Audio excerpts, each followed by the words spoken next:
माझी एक मिरची नावाची डॉग आहे फिडिंगची, जी मागे मी व्हिडिओ पण पोस्ट केलेला तिचा. बिचारी 3 दिवसापासून सापडत नव्हती आणि आज सापडली तर ती ह्या अवस्थेत सापडली. बिचारीला बरीच मोठी जखम झाली आहे. तर मिरचीसाठी मी काही मेडिसिन आणल्या आहेत, जे की ह्या आहेत त्या एका NGOला विचारून आणल्या आहेत. पालनहार NGO मधले प्रथमेश सर करून आहेत, त्यांना विचारून आणल्या आहेत सगळ्या. बाकी मला थोडीफार माहिती असते, पण जे ते कन्फर्म नसलं ना तेथे मी विचारून घेते एक वेळा. तर ह्या मेडिसिन मी का दाखवते तुम्हाला. ह्या आल्या आहे 523 मध्ये. त्यांनी डिस्काउंट दिलं, स्ट्रे डॉग सांगितलं त्यामुळे त्यांनी मला 23 रुपयाचं डिस्काउंट दिलं आणि 500 रुपयामध्ये दिले. तर मला हे सांगायचं आहे तुम्हाला, माझ्याकडे ना आजपर्यंत एवढे पिल्लू सोडले आहेत लोकांनी, आणि कोणी न सांगता सोडले आहे, कोणी सांगून सोडले आहेत. तर सांगून सोडणारे काय सांगतात, मॅडम फिमेल आहे ना, आम्ही वेळेवर त्याचं ऑपरेशन करून आणू, ती दगदग आम्हाला नको, NMC मधून करून आणू, तुम्हाला नाही देणार तो त्रास. मग नंतर ढुंकूनही बघत नाही.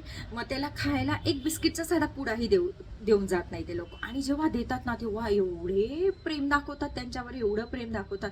आणि त्यांना काय वाटतं की हां एक तर सोडते, एकला कितीक लागतं, तर एकला देखील खूप लागतं. त्याला साधी जखमी झाली ना तर त्याला 100 रुपयाचा खर्च येतोच, म्हणजे येतोच. आणि घरी डॉक्टर बोलवलं किंवा इंजेक्शन लावायचं ठरलं 300, 350, 500 रुपये तरी लागतातच. तर असे भरपूर डॉग सोडून गेलेले, जे सोडताना एवढं प्रेम दाखवतात माझ्यावर. आणि जेव्हा आपण सांगावं ना, थोडंही काही मागायला जावं ना की तुमचा डॉग आहे असं द्या, मग माझ्याजवळ नाही आहे एवढे. अरे तुम्ही तो डॉग तुमच्या घरी ठेवला असता तर तुम्हाला आजपर्यंत किती खर्च आला असता. ते नाही का, मी इमोशनल होऊन जाते. कोणी डॉग सोडलं वगैरे, त्याला सोय नाही आहे, चला आपण ठेवून घेऊ, चला आहे जागा वगैरे. पण मला एवढं डोक्याला ताण असतं ना त्याचं, ते मला माहिती मी कशी हँडल करते.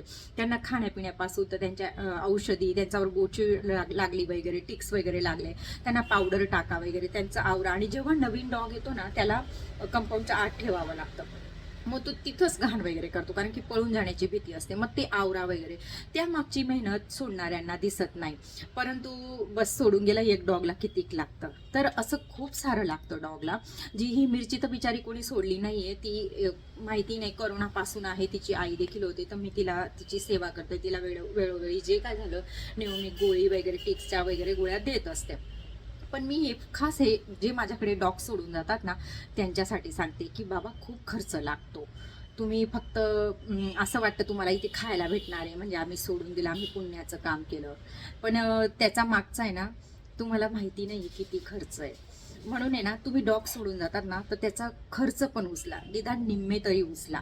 फक्त डॉग सोडून जाणे, माझं पण काही पैशांचं झाड नाही आहे ना. मी प्रेमापोटी करते सेवा, आणि मी इमोशनल होऊन तुमचे डॉग घेऊन घेते, ठेवते. खर्च, रोजच्या भांडणी लोकांसोबत, मग ते धावायला लागतात, तेही बघा. नंतर फोनही उचलणार नाही, फोनही करणार नाही, नवीन नवीन फोटो पाठवा, आमच्या डॉगचे फोटो पाठवा, फोटो मागतात वगैरे. आणि ह्याच ठिकाणी थोडंही आपलं चुकेल ना तो असे हक्काने आपली बदनामी करणार ना, की जसं मी NGO उघडून बसली आहे आणि एक टिक्स वगैरे दिसून गेली किंवा काही झालेलं दिसलं ना तर माझीच बदनामी बाहेर करणार की ती अशी ठेवते, ती तशी ठेवते. पण आपण स्वतः ढुंकूनही बघत नाही. तर बस हाच येतो होता की तुम्ही डॉग सोडून जातात ना तर त्याची खर्च देखील निम्मे उचलत जा. आमच्याकडे पैशांचं झाड नाही.